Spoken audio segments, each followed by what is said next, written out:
Владимир Никифорович, скажите, пожалуйста, в чем ключевые отличия медицинской помощи от медицинских услуг? Исцеление, говорили. Исцелить больного. Лечить больного. Об услуге разговора не было. Услуга – это услуга, касается обслуживания социальное, бытовые обслуживания, услуга. Но медицинская помощь связана с жизненной необходимостью человека, жизненной потребностью. Если мы эту помощь не окажем, человека не будет. Поэтому это именно медицинская помощь. Классики ученые Гиппократ, Платон, Ибн Сина никогда не говорили медицинской услугой, никогда не говорили медицинское обслуживание, только исцеление, а исцеление – это медицинская помощь. В одной из аудиторий вы нам продемонстрировали картограмму о доступности медицинской помощи населению на территории Удмуртской республики, которая была сформирована в 80-х годах прошлого века. В чем разница медицинской помощи населению советского времени с нынешним периодом? Доступность в большей степени зависит от рассосредоточения сети здравоохранения. То есть, начиная с первичного звена до объединенных больниц, крупных и всех специализированных больниц. Рассосредоточение в соответствии с приказом советского времени, приказом номер 900 Министерства здравоохранения СССР, должны находиться на расстоянии не более 7 километров друг от друга. И вот эта картограмма демонстрирует, что у нас сеть соответствовала того времени. В настоящее время, если взять по количеству больничных учреждений, в 80-х годах было 113, сейчас их стало 81. То есть сокращаются больничные организации, и по этой причине расстояние между ними увеличивается. Соответственно, доступность снижается. Вот фельдшерские пункты и фельдшерско-акушерские пункты. Если их было в советское время 736, сейчас их осталось 574. Фельдшерские пункты, если их было 205 в советское время, сейчас их осталось 72. Показатели говорят сами за себя. Участковые больницы, в советское время их было 41. Сейчас их осталось 14. Доступность населению медицинской помощи снижается. А от доступности зависит время оказания медицинской помощи. То есть мы оказываем с опозданием медицинскую помощь. А чем больше опоздание медицинской помощи, тем хуже его результаты и эффективность. Они больше находятся на лечении, тратят свои трудовые дни, то есть экономический ущерб большой приносится, и много затрат со стороны медицинских организаций, затраты, технические затраты, перевязочные, лекарственные затраты и физические затраты медицинских работников. То есть все приносит для нашего хозяйства Удмуртской республики экономический ущерб вдвойне. Владимир Никифорович, как медицинская помощь первичного звена оказывает влияние на показатели здоровья населения? Большее влияние оказывает помощь в первичном звене. Как рано начинаем его оздоравливать, лечить. Показатели здоровья населения оцениваются по следующим критериям. Какие показатели заболеваемости среди населения, какие показатели инвалидности, его физического развития. И косвенные показатели зависят от демографических показателей, смертности, рождаемости, естественного прироста. Вот давайте мы этих показателей коснемся. Заболеваемость в конце 80-х годов 1373 на 1000 населения, а в 2018 году стало 1967 на 1000 населения.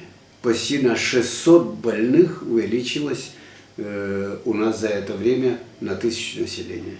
Общая заболеваемость. Общая заболеваемость. Да, то есть статистические данные нам как раз-таки опять показывают Да. существенный прирост. Существенный прирост. Значит, улучшения нет. На 1000 населения заболеваемость 1373. То есть из 1000 человек 1373 раза обращаются за помощью. Да, это количество. То есть это значит, один человек не один раз обращается, а 2-3 раза обращается. Это общая заболеваемость. А если первичную заболеваемость посмотрим, тоже таким же образом. Было 729 каждый год. Первично человек обращается на 1000 населения. 729. А в 2018 году стало 952. Дальше заболеваемость по инвалидности было в 80-х годах 44 на 10 тысяч населения.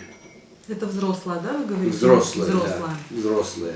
В 2018 году стало 54,5. А дети, инвалидность снижается. Было вот в 96-х годах, а там уже данных нету, 44 на 1000 детей, а стало всего 19 даже. Теперь, а просто заболеваемость временная, когда с больничным листом заболеваемость как? С больничным листом заболеваемость было в 80-х годах 140 на 100 работающих.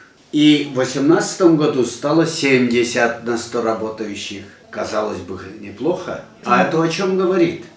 В 80-х годах, в советское время, у нас не было безработных.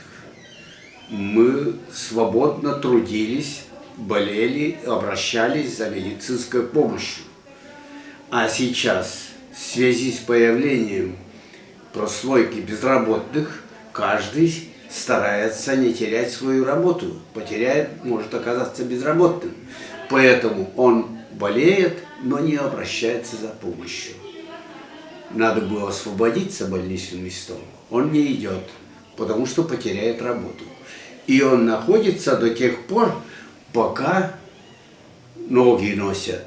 А потом обращается, он превращается в больного инвалида. Видишь, социальной сферой как связано. Да, конечно. Но сейчас так. у нас еще очень же много коммерческих предприятий, которые действительно, некоторые не хотят терять в зарплате, уходя на больничные, они вынуждены работать больными, правильно? Да, Этот показатель конечно, отражается. конечно, это частное предпринимательство, Да, это их конечно. вынуждает работать. И будешь работать, денег нет. Вот поэтому вот эти показатели. А вот естественное движение населения, что нам говорит, какие изменения? В 80-м году рождаемость на 1000 населения было 18,3 на 1000 населения. Так? А рождаемость теперь в 2018 году стала 10,9. Да, почти в 2 раза. Почти 2 раза снижение рождаемости. Дальше смертность. Было в 80-м году 11,2, даже вот 9,8 потом в 90-м году.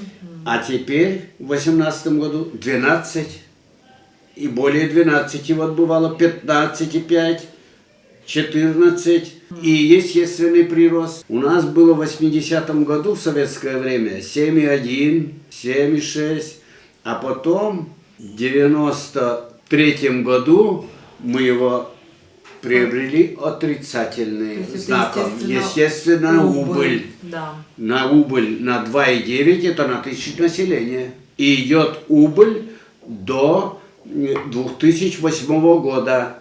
Ну, здесь началось 0,6, 0,3 и так далее. Это Но мат-капитал повлиял на эти показатели. да, в военное время мужчин не было, и женщины погибали, и погибали много, а естественная прибыль у нас была.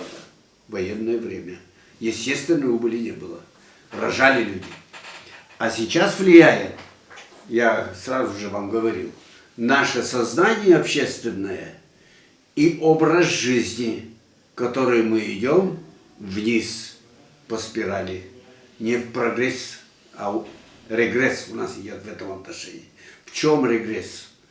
Регресс в цивилизации. Влияние цивилизации на здоровье нашего населения. Наша цивилизация влияет на население губительно. Мы малоподвижно становимся и неподвижны.